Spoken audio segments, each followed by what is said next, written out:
Bismillahirrahmanirrahim.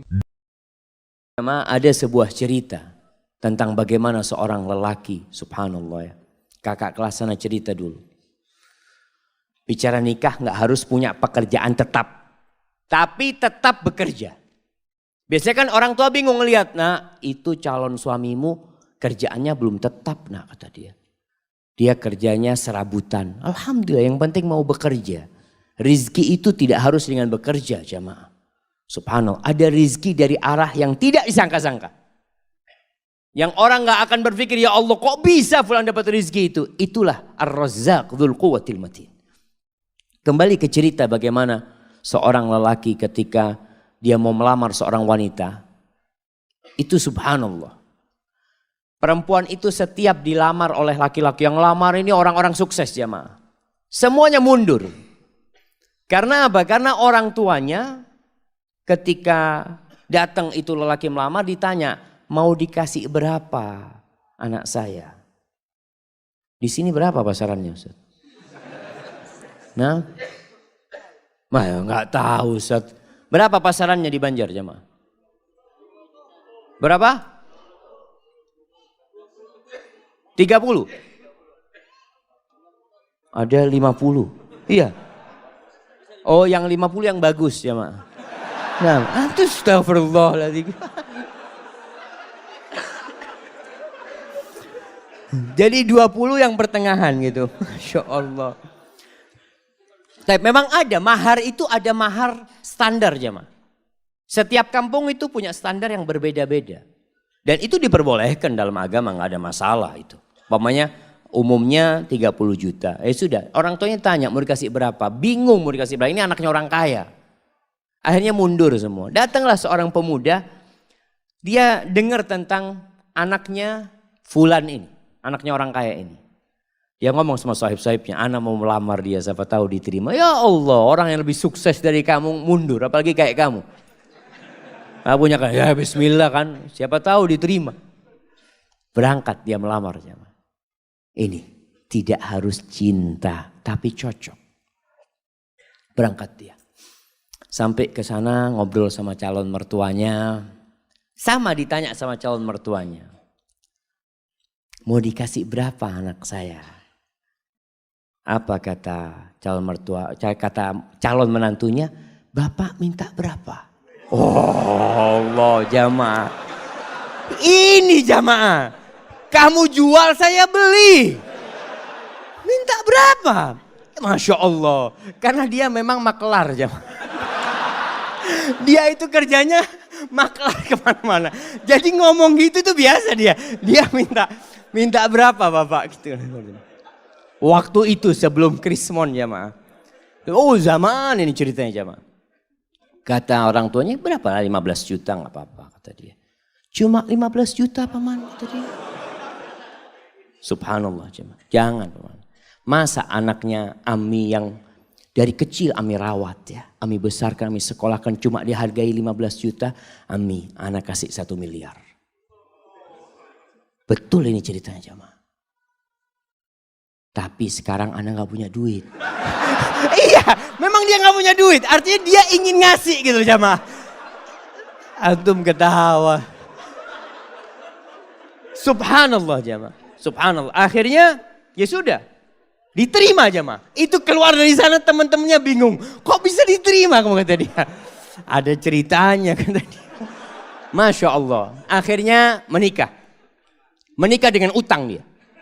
Mahar itu boleh utang. Makanya ketika antum menikah, kan orang tua mengatakan maharnya sekian tunai atau utang. Walaupun anak nggak pernah dengar yang utang jemaah ya.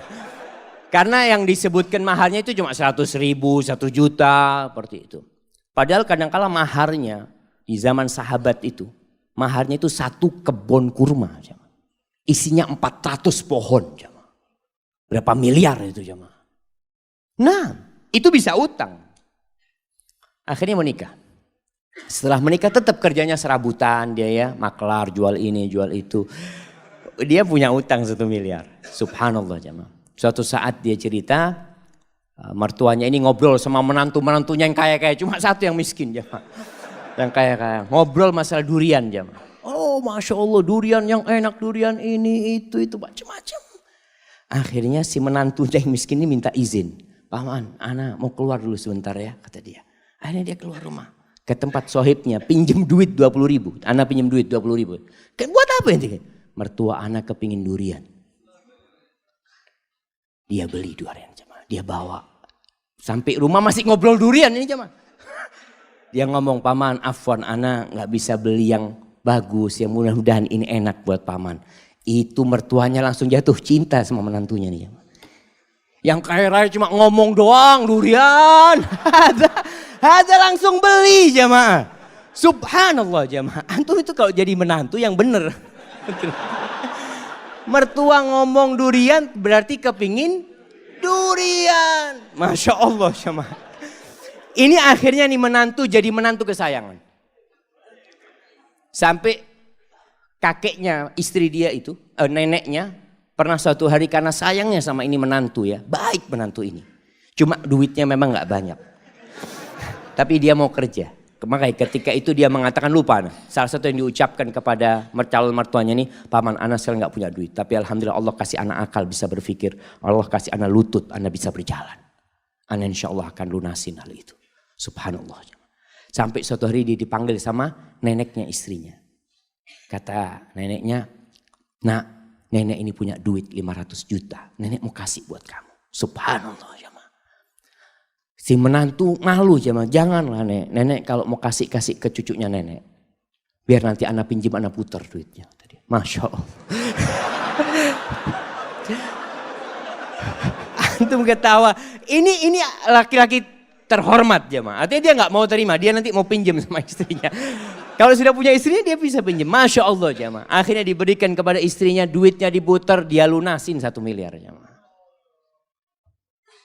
Maka carilah laki tadi yang gak harus punya pekerjaan tetap. Masih banyak masyarakat Indonesia itu yang berpikir kalau cari pasangan hidup yang pegawai. Yang sudah punya gaji tetap. Jangan sama orang yang baru usaha kecil-kecil nanti bangkrut dia katanya. Kalau pegawai kan ada jaminan nanti. Ada jaminan masa tua macam-macam. Lah, nggak harus. Maka itu kriterianya. Allah Subhanahu wa taala mengatakan, "In yakunu fuqara yughnihimullah min fadlih. Wa ankihul ayama minkum wassalihin min ibadikum wa imaikum in yakunu fuqara yughnihimullah fadlih." Kalau mereka orang-orang fakir yang kalian nikahkan, Allah yang akan cukupi. Ini kejadian lain. Ada seorang wanita menikah dengan seorang lelaki karena dia sukses. Subhanallah, ketika suaminya bangkrut, minta cerai. Padahal sudah punya anak. Karena dia berpikir mau hidup senang dengan kekayaan. Wallahi jamaah ketahuilah. Kebahagiaan itu tidak didatangkan dari luar. Kebahagiaan itu tuh bukan di rumah yang mewah. Bukan di mobil yang mahal. Lah. Kebahagiaan itu sesuatu yang ada dalam jiwa antum. Nerima. Irda bima qasamallahu lak takun aghnan nas. Kata Nabi SAW, ridholah engkau dengan apa yang Allah berikan kepadamu. Engkau akan jadi orang paling kaya, kata Nabi SAW. Tapi adapun kalau mau cari istri. Maka Rasul SAW mengatakan tungkahul mar'ali arba. Wanita itu dinikahin karena 4 hal. Nah, yang sudah menikah bisa sebutkan anak kasih hadiah. Nah, yang sudah menikah. Antum sudah nikah. Nah, berdiri. Karena kecantikannya. 4. Karena kekayaannya. Karena keturunannya, nasabnya. Karena enggak mandul. Agamanya mana? Taib, tunggu dulu pertanyaannya. Antum menikahi istri antum enggak nyebutkan agama, berarti antum cuma 3. Kenapa antum nikahin istri antum?